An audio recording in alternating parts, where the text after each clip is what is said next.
అందుకని అపూర్వమైన బ్రహ్మచర్యాన్ని 1000 ఏళ్ళు పాటించాడు. కాబట్టి ఆ తేజస్సు పతనమైతే ఆ తేజస్సును భరించడానికి ఎవరికీ శక్తి లేకపోయింది. అగ్నిదేవుడు వచ్చి స్వీకరించాడు స్వయంగా.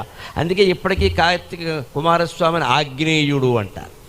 ఆయన జన్మకి అగ్ని ఒక కారణం. శివ తేజస్సును కొంత పట్టుకుని ధరించాడు. ఆయన భరించలేక ఒళ్ళంతా కాలిపోతుంటే గంగానదిలో వదిలేశాడు. అందుకే కుమారస్వామిని గాంగేయుడు అంటారు.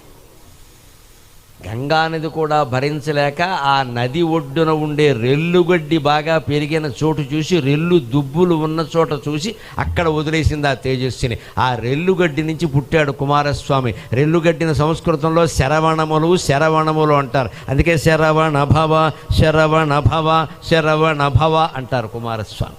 తమిళనాడులో హోటల్స్ అన్నీ శరవణ భవ అని ఉంటాయి. శరవణం అంటే రెల్లుగడ్డి స్తంభాలు. ఆ రెల్లుగడ్డికి ప్రత్యేకత ఉంది. అది మంత్రపోతమైన గడ్డి. అది దర్భ ఒకటి, రెల్లు ఒకటి, మామూలు కాదు.